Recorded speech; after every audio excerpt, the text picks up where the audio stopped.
Unwanted kit. Unwanted kit क्या है, इसे किस किस कंडीशन में लेना चाहिए और किस कंडीशन में अनवांटेड किट अवॉइड करना चाहिए, इन सब बारे में मैं आपको डिटेल में बताने वाली हूँ। तो प्लीज़ वीडियो को लास्ट तक ज़रूर देखें, लाइक एंड सब्सक्राइब करें ताकि मुझे भी मोटिवेशन मिले इस तरह की और वीडियो बनाने की। मैं हूँ डॉक्टर आलिया आज़ाद, गायनकोलॉजिस्ट। आज मैं शुरू करूँगी अनवांटेड किट के बारे में कि अनवांटेड किट आपको किस किस कंडीशन में लेने हैं और किस कंडीशन में आपको अवॉइड करना है। तो सबसे पहले मैं बता दूं कि इंडिया में अगर आप प्रेगनेंसी अबॉर्ट करवाना चाहते हो तो 20 वीक से पहले करवाना होगा, क्योंकि 20 वीक के बाद ये कानूनी तौर पे इलीगल हो जाता है। उसके बाद आप बच्चे को अबॉर्ट नहीं करवा सकती हैं। तो सबसे पहले आपको अपना मेंस्ट्रुअल पीरियड डेट काउंट करना है कि प्रेगनेंसी आपको कितने वीक की है। अगर प्रेगनेंसी 7 वीक से कम की है तो आप ये किट ले सकते हो, उससे आपकी प्रेगनेंसी अबॉर्ट हो जाएगी। अगर आपकी प्रेगनेंसी 7 वीक से ज़्यादा है तो फिर आप डीएनसी की तरफ ही आपको जाना होगा, डीएनसी करवाना होगा। लेकिन ये किट सेल्फ से नहीं लेना है, दुकान से जाके खरीद के नहीं खा लेना है। आपको ये किट लेने से पहले आप अपनी गायनी से मिले।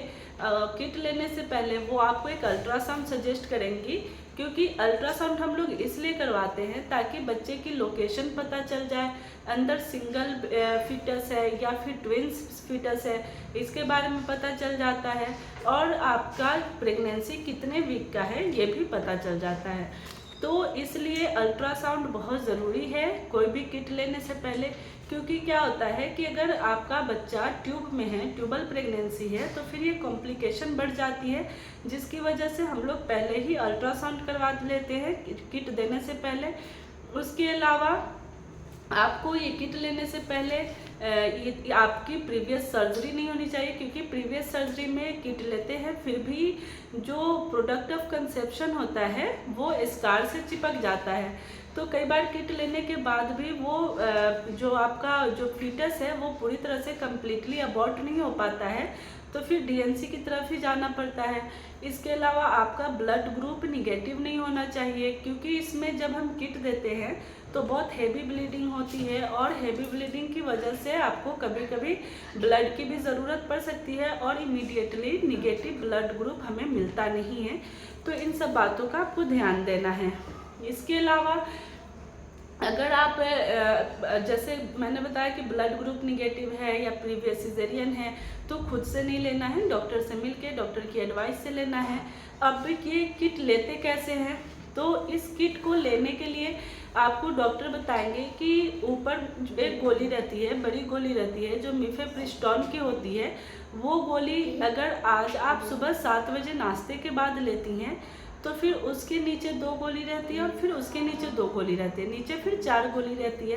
तो फिर अगर आज एक गोली लिया तो 48 आवर के बाद यानी कि परसों फिर आपको सुबह में 2 गोली लेनी है और शाम में 2 गोली लेनी है, यानी कि परसों आपको 4 गोली लेनी होगी, 2 सुबह और 2 शाम। जब आप पहला गोली लेंगी तो हो सकता है कि उससे ब्लीडिंग हो और नहीं भी हो। जब आप दूसरा डोज लेती हैं 48 आवर के बाद, तो आपके लोअर एब्डोमेन में हल्का हल्का पेन होगा, कॉन्ट्रैक्शन होगा और फिर ब्लीडिंग शुरू हो जाती है। ये ब्लीडिंग जो है आपको मैक्सिमम 12 to 16 डेज तक रहता है। आप 12 to 16 डेज तक वेट कर सकती हैं, या 6 to 12 डेज भी होता है, किसी में 12 to 14 डेज होता है। तो आप 14 डेज तक मैक्सिमम वेट करें। अगर उससे ज़्यादा ब्लीडिंग हो रही है तो इसका मतलब है कि आपने जो किट लिया है वो पूरी तरह से आपका अबॉर्शन नहीं करवाया है, अंदर कुछ न कुछ प्रोडक्ट रह गए हैं, जिसकी वजह से जब आप डॉक्टर से मिलेंगी तो वो आपको डीएनसी एडवाइस करेंगे, और डीएनसी करके फिर वो अंदर का जो भी प्रोडक्ट ऑफ कंसेप्शन है उसे निकाल देंगे, जिसकी वजह से आपका ब्लीडिंग रुक जाएगा। तो ये किट लेने का साइड इफ़ेक्ट क्या हो सकता है, ये किट लेने की वजह से आपको हेडेक हो सकता है।